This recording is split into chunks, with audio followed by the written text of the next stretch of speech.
온 인류를 구원하고자 하는 하나님의 창세 전부터의 계획을 따라 오셨다는 거예요, 이 땅에. 창세 전부터의 계획을 따라. 예수님께서 이 땅에 오실 때 뭐 우연히 오셨을까요? 우연히 이 시기에. 또 그냥 어쩌다가 오셨을까요? 그렇지가 않아요. 예수님이 오신 것은 창세 전부터 이미 그를 계획하시고 때가 참에 아들 예수님을 보내셨다는 거예요. 이 시간에 여러분 모두 성경을 좀 같이 펴셨으면 좋겠어요. 조금 길기 때문에 우리 자매님이 혼자 읽는 것으로 이렇게 집중할 수가 없을 수 있어요. 자, 에베소서 1장을 모두 펴겠습니다. 여러분 잘 아시는 사도 바울이 에베소 교회에 쓴 서신서예요. 에베소서와 골로새서 두 가지를 통해서 잠깐 볼 건데 에베소서 1장을 펴실게요. 1장 3절부터 10절을 우리가 읽을 건데요. 그저 읽기 전에 에베소서와 골로새서는 그 이제 학자들 말은 sister letter라고 해요. sister letters. 뭐냐면 자매 편지라고 표현해요. 왜냐하면 에베소서와 골로새서는 거의 비슷해. 구성도 비슷하고 말하고 있지 않은 주제도 거의 비슷해요. 그래서 마치 영민처럼 자매, 시스터, 자매 편지다. 이렇게 이제 학자들은 구분을 하죠. 제가 이제 이 에베소서를 쭉 보고 골로새서를 쭉 보는데 비슷해. 역시 자매 편지예요. 오케이. 자, 그걸 이제 염두에 두고 우리가 에베소서 1장과 골로새서를 잠깐 찾아볼 거예요. 3절부터 10절을 우리 자매님 읽어주실 때 우리도 같이 읽도록 하겠습니다. 시작. 찬송하리로다. 하나님 곧 우리 주 예수 그리스도의 아버지께서 그리스도 안에서 하늘에 속한 모든 신령한 복으로 우리에게 복 주시되 곧 창세전에 그리스도 안에서 우리를 택하사 우리로 사랑 안에서 그 앞에 거룩하고 흠이 없게 하시려고 그 기쁘신 뜻대로 우리를 예정하사 예수 그리스도로 말미암아 자기 아들들이 되게 하셨으니 이는 그의 사랑하시는 자 안에서 우리에게 거저 주시는 바 그의 은혜의 영광을 찬미하게 하려는 것이라. 우리가 그리스도 안에서 그의 은혜의 풍성함을 따라 그의 피로 말미암아 구속 곧 죄사함을 받았으니 이는 그가 모든 지혜와 총명으로 우리에게 넘치게 하사 그 뜻의 비밀을 우리에게 알리셨으니 곧 그 기쁘심을 따라 그리스도 안에서 때가 찬 경륜을 위하여 예정하신 것이니 하늘에 있는 것이나 땅에 있는 것이 다 그리스도 안에서 통일되게 하려 하심이라. 아멘. 감사합니다. 저는 에베소서 1장과 골로새 읽을 때 말이 너무 복잡해가지고 잘 클리어하게 이해가 과거에는 안 됐었어요. 과거에는. 그런데 굉장히 이게 단순하고 클리어해요. 3절을 보시면은 하나님 곧 우리 주 예수 그리스도의 아버지께서 신약 성경 특별히 바울 서신에서는 신약 성경 전체가 하나님 아버지와 아들 예수님을 한 번도 혼동해서 쓴 적이 없어요. 항상 구분해서 쓰고 있거든요. 그래서 하나님 곧 우리 주 예수 그리스도의 아버지께서 그러면서 그리스도 안에서 하늘에 속한 모든 신령한 복으로 우리에게 복을 주셨는데 그 복이 무엇인가가 4절부터 설명이 되고 있어요. 그 복이 무엇인가가 4절부터 설명됩니다. 그건 창세 전에, 이 창세는 뭐예요? 이 세상을 다 만들기도 전에 하나님이 그리스도 안에서 우리를 택하셨다는 거예요. 우리를 택하셨어요. 어떻게 하려고 택하셨죠? 그 앞에서 거룩하고 흠이 없게 하시려고 택하신 거예요. 그리고 5절에서 자기의 아들들이 되게 하시려고 우리를 택하신 것입니다. 6절에서 보실래요? 자매님 6절만 한 번 더 읽어주실래요? 이는 그의 사랑하시는 자 안에서 우리에게 거저 주시는 바 그의 은혜의 영광을 찬미하게 하려는 것이라. 아멘. 우리를 예정하셔서 그 하나님의 아들들, 딸들, 자녀가 되게 하셔서 그 자녀가 된 우리로 하여금 무엇을 하게 하려고 6절에서 보면 그 은혜에 너무나 감사해서 그 은혜의 영광을 찬미하려고 하게 하려고 찬송 돌리게 하려고 높여드리게 하려고 하나님께 찬양 드리게 하려고 우리를 아들들이 되게 하신 거예요. 그래서 7절에서 보시면 그 은혜가 너무나 풍성해요. 그리스도 안에서 그 은혜가 너무나 풍성한데 그 피로 말미암아 구속, 곧 죄사함을 받아서 구속은 뭘 구속한다는 뜻이 아니라 구속은 여기서 구속은 죄를 없애준다는 뜻이에요. 죄를 없애준다. 죄사함이라고 곧 나오죠. 그래서 그러면서 지혜와 총명으로 우리에게 넘치게 하셔서 9절에서 보면 그 뜻의 비밀을 알리셨어요. 비밀을 알리셨는데 때가 차가지고 10절에서는 이제 하늘에 있는 것이나 땅에 있는 것이 다 그리스도 안에서 통일되게 하려 하심이라. 자, 이렇게 이야기를 쭉 하고 있어요.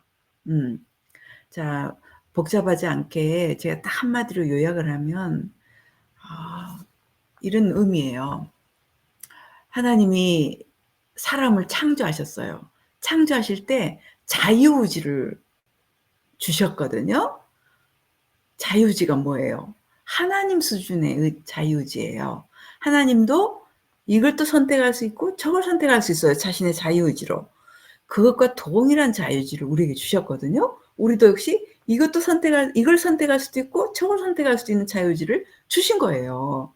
만약에 자유의지를 주지 않는다면 로봇일 거예요, 로봇. 그죠? 그런데 하나님은 우리를 만드실 때 하나님과 교제하는, 인격 대 인격으로 교제하는 자식으로 삼으려고, 백성으로 삼으려고 만드셨거든요. 그렇기 때문에 로봇은 필요가 없는 거예요. 하나님의 자식이 필요한 거지, 즉 하나님과 같은 자유의지를 가진 자식이 필요한 거지 로봇가 필요하지 않아요. 천사들은 얼마든지 많이 있어요. 수종들, 천사들은 많이 있습니다. 그러나 그런 천사들이 필요한 게 아니라 하나님께는 자식들, 백성들이, 그의 백성들이 필요했던 거예요. 그래서 자유의지를 주실 수밖에 없었죠. 그런데 하나님은 미리 아세요. 모든 걸 알고 계세요. 미래를 알고 계셔요. 이 자유의지를 가지고 이 아이들이, 이 인류가 무엇을 선택하실 것인지 실은 그것도 아셨어요. 실은 그것도 아셨어요. 그래서 그러나 이 자유의지로 우리가 선택하는 것을 아신 거예요. 자유의지로 우리가 뭘 선택할지를 아신 거죠. 그런 상태에서 그래서 창세 전부터, 이걸 만들기 전부터 이미 우리를 선택하셨다, 그렇게 표현하시죠. 그리스도를 보낼 계획을 이미 하신 거죠. 이미 하셨어요. 그래서 예수님을 보내실 계획을 이미 하셨어요. 그래서 인류가 사탄이 꼬일 때, 하와를 이렇게 미혹할 때 하와가 넘어가고 또 아담도 같이 넘어가서 아담으로 말미암아 모든 인류의 죄가 들어왔잖아요. 그죠? 그 죄를 없애줄 구세주, 메시아가 필요한 거라. 그래서 창세기 3장에 그렇게 나오죠. 여자의 후손이 뱀에게, 여자의 후손이 너와 원수가 되게 하리니, 그 여자의 후손은 누구를 말하죠? 천의 몸에서 태어날 예수 그리스도를 말해요. 그 여자의 후손이 네 머리를 박살낼 것이고 너는 그의 발꿈치를 상하게 할 것이다. 즉 십자가에 못 박을 것이다. 이제 이런 예언을 이미 창세기 3장에 해 놓으셨어요. 자, 아담과 하와가 죄를 짓고 이제 하나님을 피하기 시작하니까 하나님이 아담아 아담아 어디 있느냐 그러면서 이제 그들의 수치와 죄를 덮어줄 가죽옷을 지어 입히셨어요. 가죽옷을. 그 전에는 그들은 하나님의 영광을 입고 있었기 때문에 실은 그들은 옷을 입고 있지 않았지만 하나님의 영광을 입고 있었어요. 그런데 죄를 짓는 그 순간, 사탄의 꼬임에 넘어가 죄를, 하나님 말씀에 불순종한 그 순간 그 영광이 떠나갔어요. 그래서 자기가 벌거벗은 걸 알게 된 거라 부끄러워해서 막 그 나무 이파리로 옷을 해 입었잖아요. 그죠? 근데 하나님이 그에게 자, 나무 이파리를 벗겨버리고 가죽옷을 지어 입히셨어요. 동물의 가죽옷을 지어 입히려면 어떤 거예요? 동물의 피를 흘려야 되는 거죠. 동물의 가죽을 옷으로 지어 입히려면 동물을 죽여야 되고 피를 흘려야 되는 거예요. 즉 죄와 수치를 덮는 데에는 동물의 피가 흘려져야 되는 거예요. 그걸로 가지고 옷을 지어 입히신 거죠. 그죠? 그래서 이제 그 피 흘림의 제사가 시작이 됐는데, 그 죄를 덮어줄 피 흘림의 제사가. 자, 이렇게 해서 이제 가인과 아벨의 제사가 나오죠. 그래서 피 흘림의 제사는 죄 사함을 위한 하나님이 정하신 제사예요. 그런데 가인은 제사를 드릴 때 어떻게 드렸어요? 그 하나님의 법칙대로 하지 않았어. 피 흘림으로 하지 않아요. 그애는 어 그애는 좀 그렇다. 그 가인은 그랬어요. 그러나 아벨은 바로 동물의 피를 흘려서 제사를 드렸죠. 그래서 피 흘림의 제사를 하나님이 받으신 거예요. 연락하신 거예요. 자, 이런 피 흘림의 제사를 통해서 죄가 덮어지고 사해진다는 것이 이제 지속적으로 있어 왔다가 모세 율법에 의해서 피 흘림의 제사가 제사법으로 제정이 됩니다. 자, 제가 너무 먼 오래전 일부터 지금 이야기를 하고 있죠. 제사법으로 제정이 되었어요. 그래서 수많은 깨끗한 동물이 피를 흘려야만 했었습니다. 사람들이 죄를 지을 때마다 깨끗한 동물을 가져다가 안수하여, 안수해서 내 죄를 전가시키고 내가 흘려야 할 피를 대신 흘리게 해서 죄 용서를 받는 거죠. 그런데 이제 때가 참해하면서 이제 그때가 왔어요. 그때가 바로 예수님께서 태어나신 약 BC 3년 4년경으로 생각을 하고 있거든요. 지금 학자들 계산은 BC 3년 4년 그 경에 예수님이 태어나셨어요. 그래서 그 예수님이 아기로 태어나신 것을 이제 축하하는 날이 지금 이제 오늘과 내일이잖아요. 그죠? 그 예수님께서 오셔가지고 이제 온 인류의 죄를 이제 담당하시는 거잖아요. 근데 이제 사도 바울이 에베소 교회에서 얘기하는 것은 뭐예요? 그죠? 엄마가 이걸 내가 빼먹었네 이걸. 이제 하나님께서 온 인류의 죄를 이제 없애고 이들을 온 인류를 구원할 계획을 갖고 계셨는데 인류가 너무나 타락을 해요. 그래서 노아의 홍수가 있었죠. 그 다음에 특별히 아브라함을 선택해요. 아브라함을 선택해서 너의 후손을 통해서 온 천하 만민이 복을 얻게 될 것이다. 그렇게 얘기를 합니다. 그래서 아브라함의 후손을 통해서 온 천하 만민이 복을 얻어요. 아브라함의 후손이 누구죠? 예수 그리스도예요. 예수님을 통해서 온 천하 만민이 복을 얻도록 해주신 거예요. 그래서 유대인을 통해서 그 아브라함의 혈통을 따라서 즉 유대인들을 이스라엘 백성을 통해서 바로 예수님이 태어나게 하신 거예요. 온 인류를 위해서. 그런데 이스라엘은 어땠어요? 선민 사상으로 율법이 우리에게만 주어졌다. 우리만 택한 백성이다. 이제 그런 어떤 사상이 젖어 있었거든요. 이제 그것을 이제 사도행전 10장에서 깨뜨리기 시작하세요. 사도행전 10장에서 깨뜨리기 시작합니다. 베드로에게 하늘로부터 뭐예요? 보자기, 내기퉁이 보자기가 내려와서 이제 막 그 정결하지 않은 짐승을 잡아먹으라 세 번 해서 그로 하여금 이방인 고넬리우스에게 보내죠. 그죠? 보내요. 그래가지고 이제 이방인들에게도 복음이 동일하게 전파되도록 하는 것이 지금 시작이 됩니다. 사도행전 10장부터. 그래서 이제 사도행전의 반틈은 베드로에 대한 이야기, 이스라엘 백성을 위한 유대 이야기, 또 나머지 반틈은 사도 바울의 이야기로 채워지죠. 즉 사도 바울 시대부터는 이제 본격적으로 이방인 시대가 열려요. 그래서 사도 바울이 지금 에베소서와 골로새서에서 지금 특별한 비밀을 이야기하고 있는 것이 그거예요. 자, 이걸 이야기하려고 지금 이렇게 길게 이야기했습니다. 비밀. 그것을 에베소서 3장 3절로 6절 한번 읽어주실까요? 곧 계시로 내게 비밀을 알게 하신 것은 내가 이미 대강 기록한 것 같으니 이것을 읽으면 그리스도의 비밀을 내가 깨달은 것을 너희가 알 수 있으리라. 이제 그의 거룩한 사도들과 선지자들에게 성령으로 나타내신 것 같이 다른 세대에서는 사람의 아들들에게 알게 하지 아니하셨으니 이는 이방인들이 복음으로 말미암아 그리스도 예수 안에서 함께 후사가 되고 함께 지체가 되고 함께 약속에 참여하는 자가 됨이라. 예, 감사해요. 지금 잘 읽어주셨어요. 잘 이해를 하셨는지 모르겠는데 여기서 지금 이방인들이 복음으로 말미암아 예수님 안에서 함께 후사가 되게 하는 게 이게 비밀인 거예요. 그 비밀이 드디어 이제 알려졌다. 지금 그렇게 이야기를 계시가 되었다. 지금 그렇게 이야기를 하고 있는 것입니다. 사도 바울이.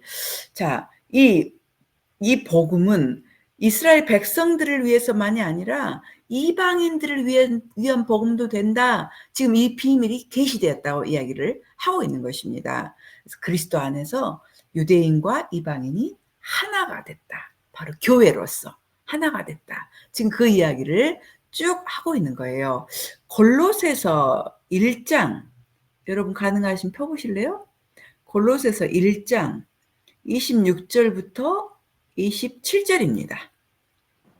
이 비밀은 만세와 만대로부터 음으로 감추었던 것인데 이제는 그의 성도들에게 나타났고 하나님이 그들로 하여금 이 비밀의 영광이 이방인 가운데 어떻게 풍성한 것을 알게 하려 하심이라.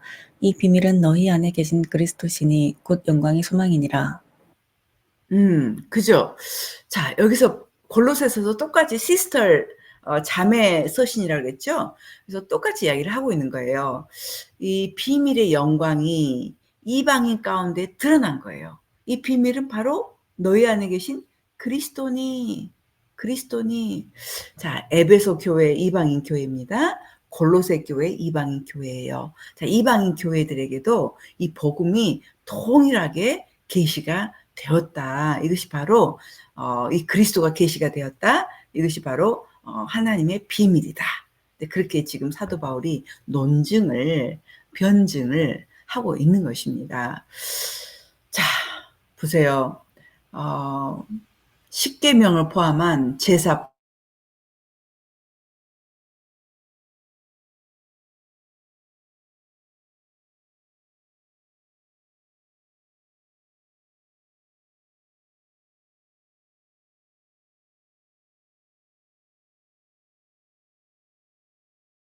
되게 했었어. 원수.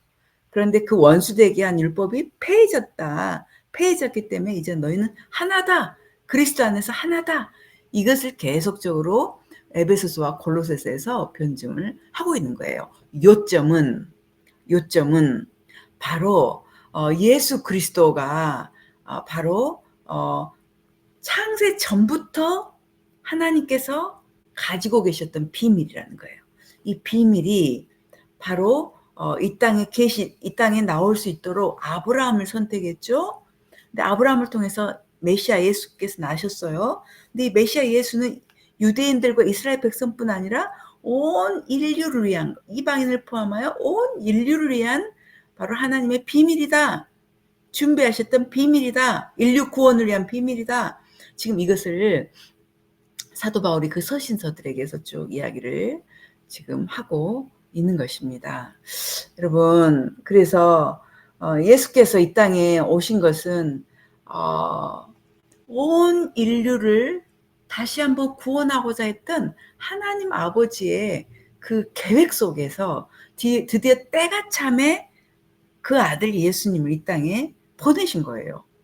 때가 참에 아들 예수님 이 땅에 보내셨다는 거죠. 그죠? 그것이 바로 예수님 이 땅에 오실 수밖에 없는 그 시기라는 거죠. 그래서 예수님이 이 땅에 오셨는데 예수님과 관련된 구약의 예언이 332개라고 그런 학자들은 말을 해요. 332개. 근데 그것이 다 거기가 성취가 되고 재림과 이것들 관계에서만 놔두고 다 성취가 되었죠. 그래서 예를 들면은 예수님이 베들레헴에서 나신다는 것이 구약 몇백 년 전에 이미 700년경에 예언된 것이 이제 700년 후인 예수님 태어나실 때 베들레헴에서 태어나셨어요. 또 이사야 즉 BC 500년 전에 처녀의 몸을 통해 태어날 것이다. 그것이 예언됐는데 바로 또 예수님 태어나실 때 마리아 처녀를 통해 태어나셨어요. 자, 이와 같이 그 예수님의 이 탄생 자체도 그냥 된 게 아니다. 구약에서 예언한 대로 하나님의 그 계획을 따라서 바로 예수님이 태어나셨다.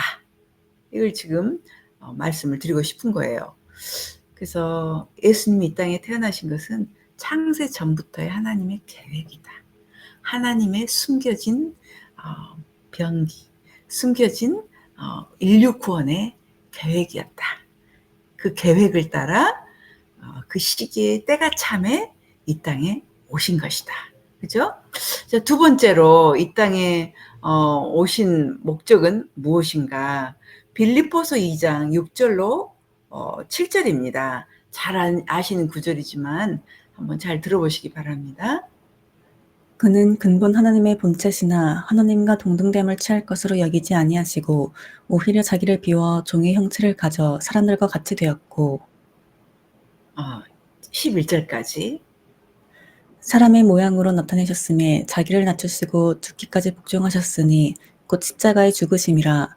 이러므로 하느님이 그를 지극히 높여 모든 이름 위에 뛰어난 이름을 주사 하늘에 있는 자들과 땅에 있는 자들과 땅 아래에 있는 자들로 모두 무릎을 예수님의 이름에 꿇게 하시고 모든 입으로 예수 그리스도를 주라 시인하여 하느님 아버지께 영광을 돌리게 하셨느니라. 아멘. 그렇습니다. 예수님이 이 땅에 오신 이유는 실은 뭐 여러 가지로 말할 수 있지만 8절에서처럼 7절이 이렇게 8절이죠. 자기를 낮추시고 죽기까지 복종하셨음에 예수님은 하나님께 죽기까지 복종하신 거예요. 복종. 복종은 뭐예요? 자기의 어떤 생각과 또 의견 그런 거 관계없이 전적으로 굴복시켜서 복종하는 거죠. 그죠? 요한복음 6장 38절로 39절도 한번 읽어주실까요? 내가 하늘로서 내려온 것은 내 뜻을 행하려 함이 아니요 나를 보내신 이의 뜻을 행하려 함이니라. 아멘. 그래서 예수님이 이 땅에 오신 것은 바로 자신의 뜻을 행하려 하는 것은 조금도 관심이 없으신 거예요. 조금도. 오직 아버지의 뜻을 행하기 위해서 이 땅에 오신 것이다. 아버지의 뜻을 행하기 위해서 전적인 복종으로. 로마서 5장 19절입니다. 한 사람의 순종치 아니함으로 많은 사람이 죄인 된 것 같이 한 사람의 순종하심으로 많은 사람이 의인이 되리라. 예, 그렇죠. 여기서 한 사람의 순종치 아니함으로 여기서 한 사람은 누구를 말할까요? 아담이죠. 인류 최초의 조상. 그 아담의 순종치 아니함으로 온 인류에 죄가 들어왔어요. 온 인류에 죄가 들어왔기 때문에 남자를 통하지 않고 처녀의 몸에서 태어나야만 했죠. 예수님은. 왜냐하면 죄인으로 태어나지 않았기 때문에. 그래서 아담 한 사람의 불순종으로 온 인류에 그 피에 죄가 들어왔어요.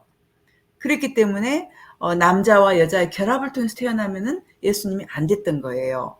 그래서 처녀의 몸에서 태어나야만 했는데 그걸 미리 수백 년 전에 그리고 창세기 3장부터 이미 애언을 해놓으신 거죠. 여자의 후손이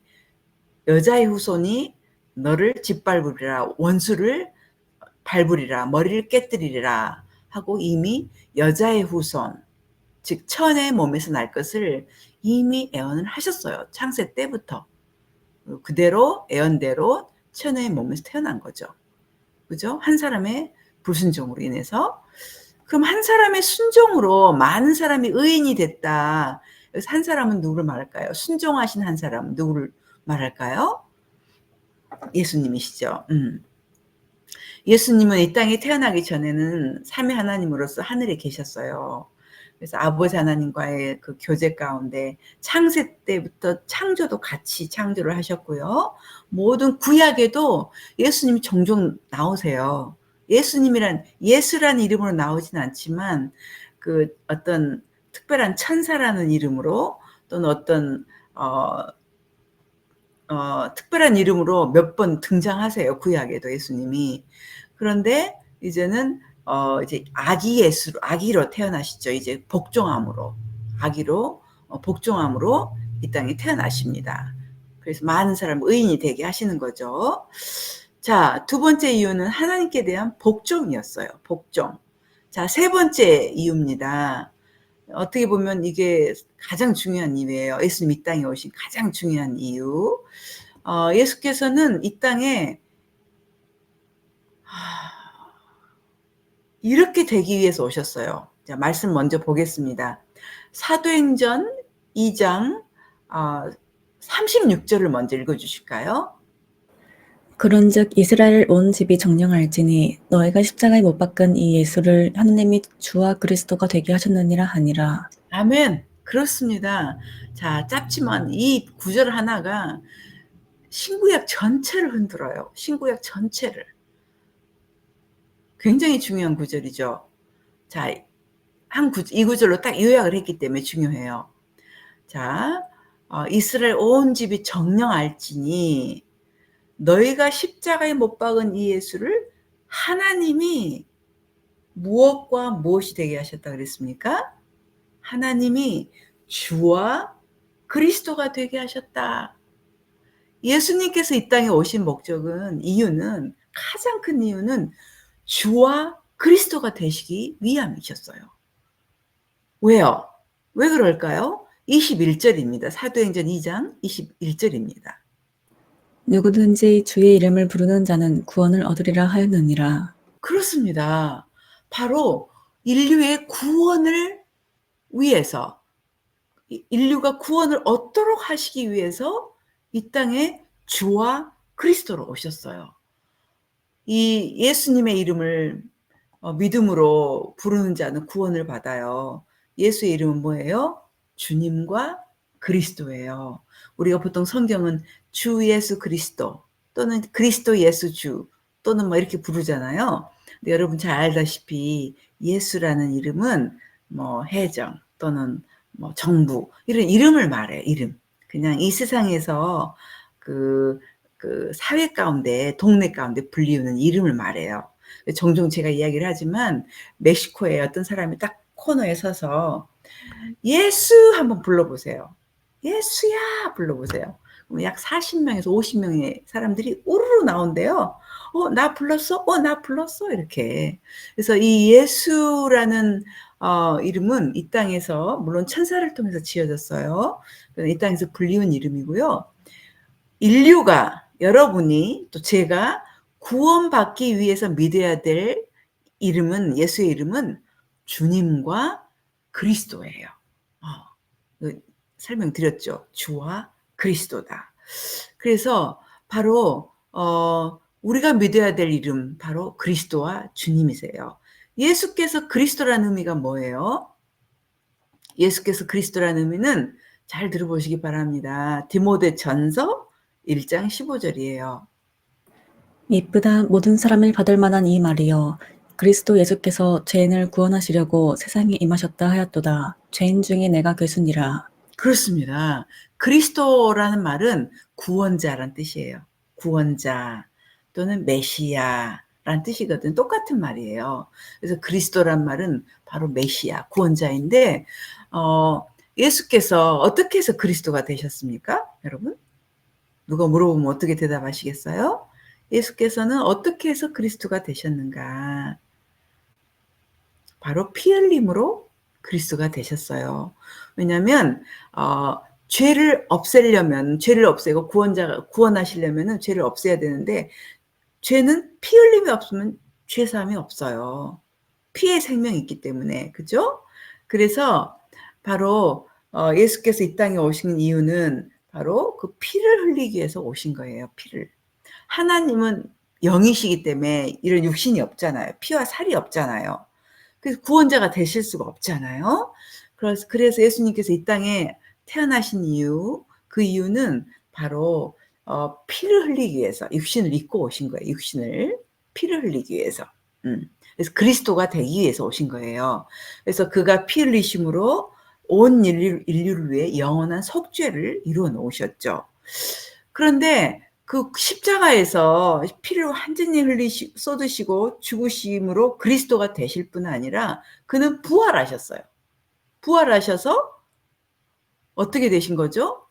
부활하셔서 우리의 주님이 되셨어요. 모든 만유의 주님이 되셨어요. 부활하셨기 때문에 주님이 되신 거죠. 아까 읽어 주셨지만 빌립보서 2장 9절, 10절, 11절 한 번 더 읽어 주실까요? 잘 들어보세요. 이름으로 하나님이 그를 지극히 높여 모든 이름 위에 뛰어난 이름을 주사 하늘에 있는 자들과 땅에 있는 자들과 땅 아래에 있는 자들로 모든 무릎을 예수의 이름에 꿇게 하시고 모든 입으로 예수 그리스도를 주라 시인하여 하나님 아버지께 영광을 돌리게 하셨느니라. 아멘. 그렇습니다. 십자가에 죽으신 예수님을 하나님 아버지께서 그를 살리세요. 살려가지고 모든 이름에 뛰어난 이름, 주님의 자리에 앉히시죠. 그래서 예수께서 주님이심을 믿는 자가 구원받도록 하셨어요. 로마서 10장 9절 10절입니다. 내가 만일 내 입으로 예수를 주로 시인하며 또 하나님께서 그를 죽은 자 가운데서 살리신 것을 내 마음에 믿으면 구원을 얻으리니 사람이 마음으로 믿어 이에 이르고 입으로 시인하여 구원에 이르느니라. 그렇습니다. 예수님, 사도 바울을 통해서 하나님 그렇게 말씀하시는 거죠. 만일 네가 예수님 다시 부활하셔서 주님이 되신 것을 네 마음에 믿고 예수님을 주님으로 믿잖아. 그리고 시인하면 구원을 얻게 된다. 주님으로 믿게 되면 구원을 얻게 된다. 그죠? 예수께서 그리스도시요 주님이심을 믿을 때 구원을 얻게 되는 거예요. 그래서 예수님이 이 땅에 오신 가장 중요한 목적은 바로 그리스도와 주님이 되시기 위해서예요. 그래서 우리로 하여금 구원을 얻도록 하기 위해서죠. 그죠? 여러분은 예수님을 주님으로 믿는다는 것은 어떤 의미인가? 자, 로마서 14장 8절로 9절입니다. 우리가 살아도 주를 위하여 살고 죽어도 주를 위하여 죽나니 그러므로 사나 죽느나 우리가 주의 것이로라. 이를 위하여 그리스도께서 죽었다가 다시 살아셨으니 곧 죽은 자와 산 자의 주가 되려 하심이니라. 아멘. 우리가 날마다 고백해야 될 줄 제가 믿습니다. 하나님, 제가 살아도 주를 위해 살고 죽어도 주를 위해 죽습니다. 왜냐하면 사나 죽으나 저는 주님의 것이기 때문입니다. 그런 고백이 우리 성도들의 입에서 날마다 나오시기를 주님의 이름으로 축원합니다. 그죠? 자, 주님으로 믿어야 구원을 받습니다. 자, 이와 같이 예수께서 이 땅에 오신 이유는 바로 그리스도와 주님이 되어서 온 인류를 구원하시기 위해서다. 그걸 믿는 사람은 구원을 받아요. 믿지 않는 사람은 여전히 죄 가운데 남아 있습니다. 자, 네 번째. 이걸 통해서 영생을 얻도록 하기 위해서예요. 요한복음 3장 16절입니다. 하나님이 세상을 이처럼 사랑하사 독생자를 주셨으니 이는 저를 믿는 자마다 멸망치 않고 영생을 얻게 하려 하심이니라. 아멘, 아멘. 자, 이것은 바로 예수께서 그리스도 되시고 또 주님 되심을 믿음으로 말미암아 영생을 얻도록 하시기 위해서 이 땅에 오신 거예요. 여러분 잘 알지만 영생엔 두 가지 차원이 있죠. 첫 번째 차원은 회개하고 믿음으로 지금 바로 우리 안에 영생을 받는 거예요. 성령을 받는 것이 곧 영생을 받는 거예요. 성령이 곧 생명이거든요. 그것이 바로 예수 그리스도 안에 있는 생명이라고도 표현이 돼요. 그런데 그것이 끝이 아니라 이렇게 성령 안에 있는 생명을 받은 사람이 우리 구원을 이뤄 나갈 때에 마지막에는 이제 부활을 하죠. 부활을 해서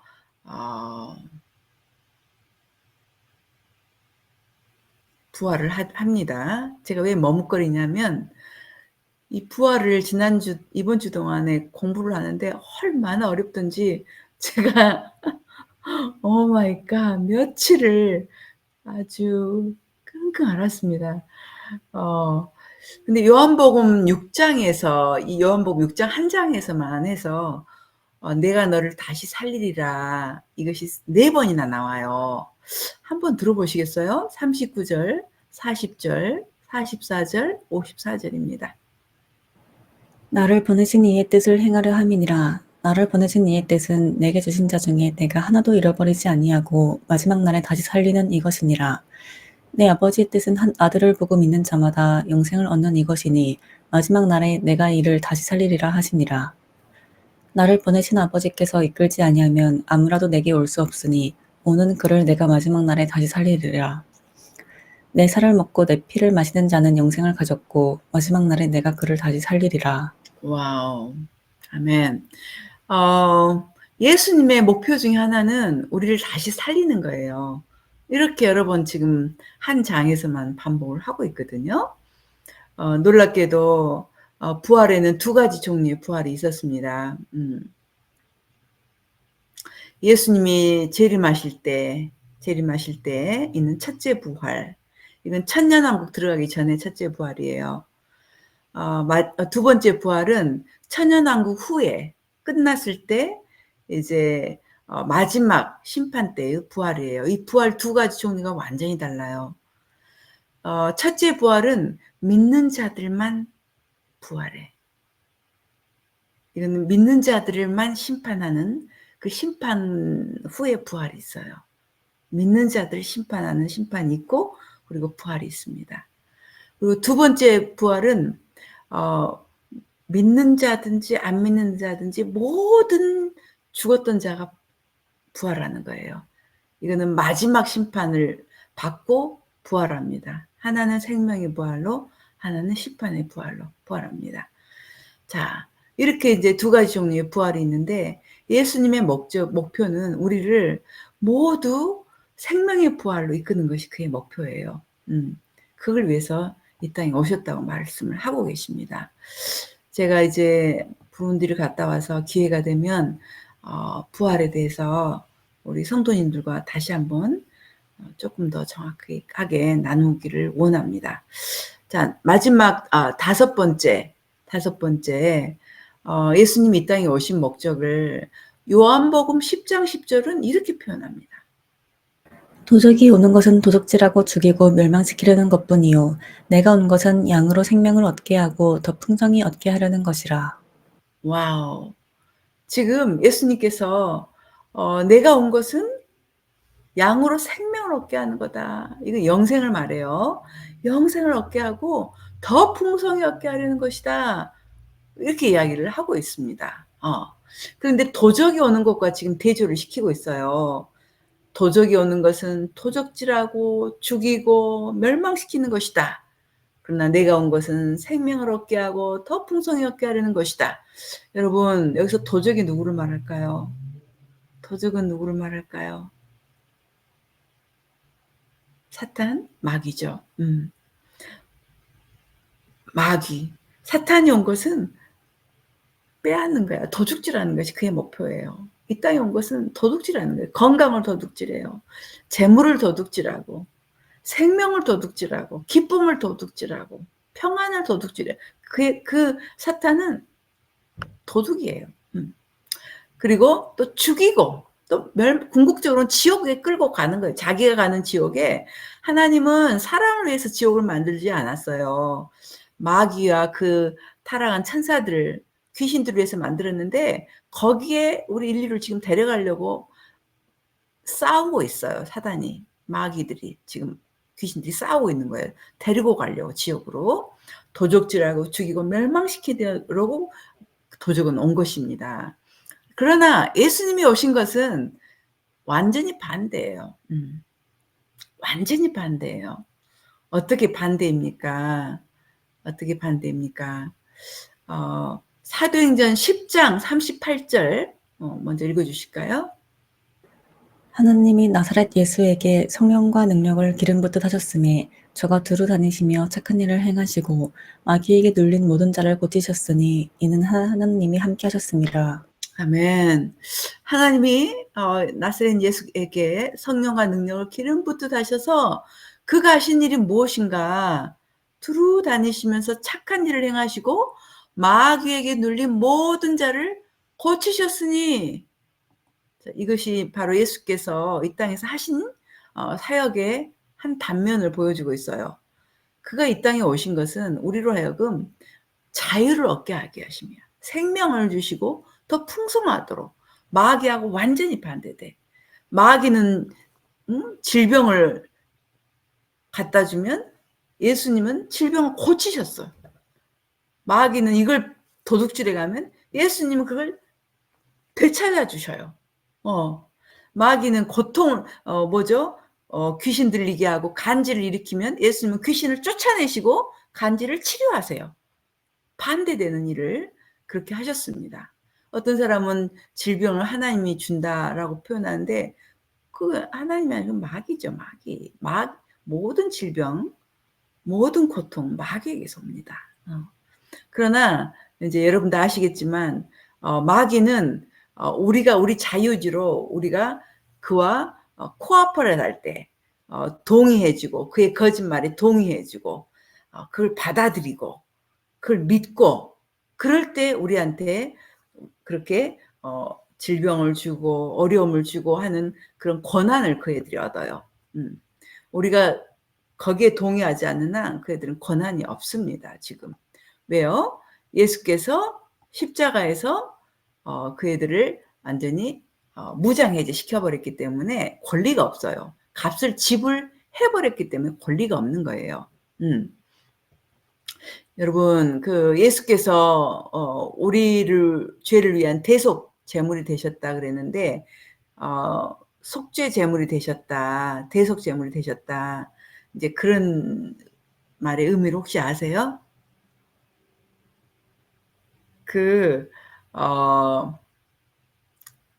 신약이 쓰여진 그때 로마 시대죠. 로마 시대는 노예 제도가 있었어요. 노예들이 쫙 주인이 있고 그 주인에게 속한 노예들이 쫙 있습니다. 노예 시장이 가끔 열려요. 노예 시장이.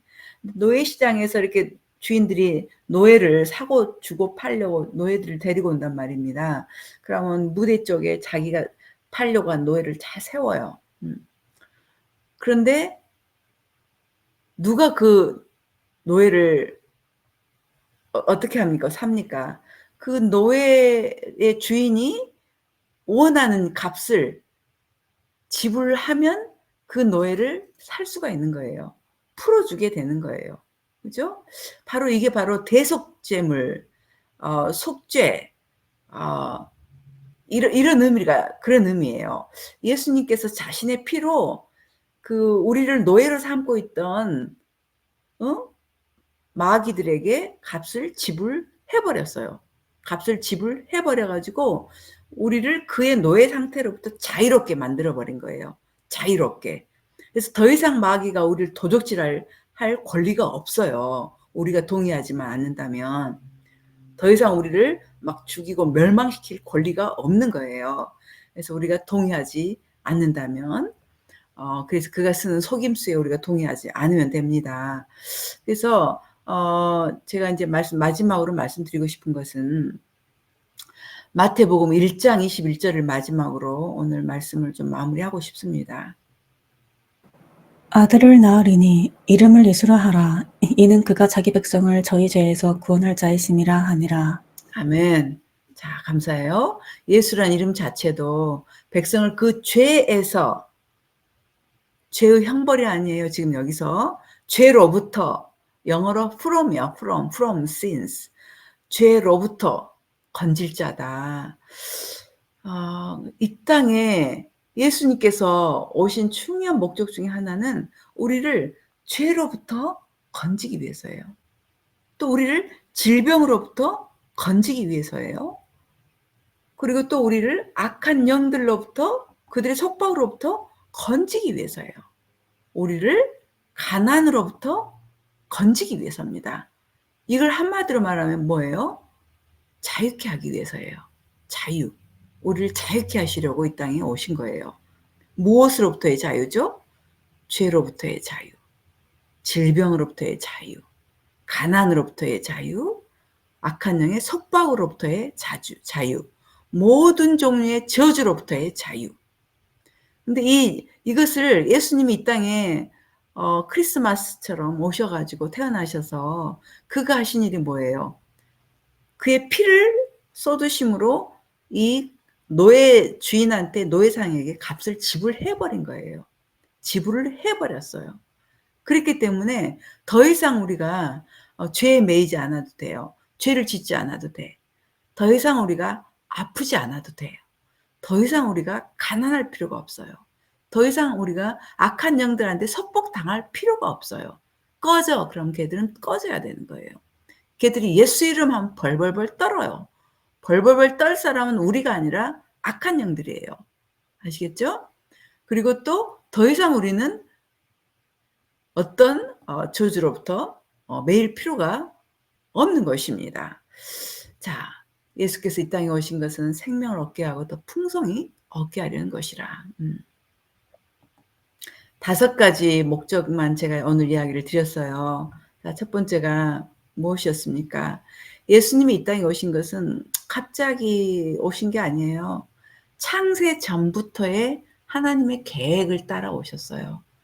그래서 구약의 수많은 수백 구절의 애언을 따라 그대로 성취시키면서 태어날 장소, 또 처녀의 몸을 따라, 또는 어떻게 태어날 것이고, 또 헤롯을 통해서 많은 아이들의 살육이 있을 것이고, 그리고 어떻게 돌아가실 것이고, 어떻게 살 것이고, 뭐 수백 구절의 애언을 따라 오셨고 그대로 사시다 가셨어요. 애언대로, 구약의 말씀대로. 그죠? 이건 창세 전부터 하나님의 비밀이셨습니다. 그 비밀을 풀어놓으신 거죠. 때가 참에. 두 번째로는 하나님께 대한 완전한 복종으로 오신 거예요. 세 번째로는 바로 온 인류의 구원을 위해서 그리스도와 주님이 되시기 위해서 이 땅에 오신 것입니다. 그래서 한마디로 말한다면 예수님이 이 땅에 오신 것은 바로 그리스도와 주님이 되시기 위해서 오셨다. 우리를 구원하시기 위해서 오셨다는 거죠. 그래서 누구든지 예수께서 그리스도이시고 주님 되심을 믿는 자, 그리고 그렇게 믿고 실제로 따르는 자들은 구원을 받습니다. 그래서 영생을 받고 우리를 부활에 들어가도록, 생명의 부활을 얻도록 하시기 위해서 오신 거죠. 그리고 마지막으로는 우리로 하여금 자유케 하려고 오신 거예요.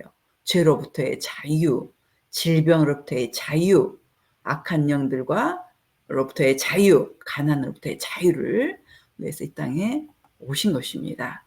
자, 마무리하겠습니다. 자, 이렇게 해서 우리가 크리스마스를 맞아서 예수께서 이 땅에 오신 목적 5가지만 우리가 보게 되었는데, 예수님께, 하나님께 감사해야 되지 않겠습니까? 만약 예수께서 이 땅에 오시지 않았다면, 만약에 정말 태어나신 크리스마스가 없었다면 얼마나 끔찍합니까? 우리는 아직도 죄 가운데 있을 것이고, 아직도 죄의 속박, 악한 영의 속박, 노예로 불임당하고 있을 거예요. 궁극적으로는 지옥을 가게 되죠. 그죠? 자, 예수님께서 이 땅에 오신 것이 얼마나 감사한지 바로 그런 의미가 크리스마스의 의미라는 거 기억하시고, 오늘 또 이제 밖에서 외식도 즐겁게 잘 하시고, 우리 잠깐 같이 기도할까요? 감사 기도를 드리시고, 이 땅에 오신 그 목적을 우리가 온전히 누리도록, 완전한 그런 목적을 우리도 동일하게 누리도록 그렇게 기도하시기 바랍니다.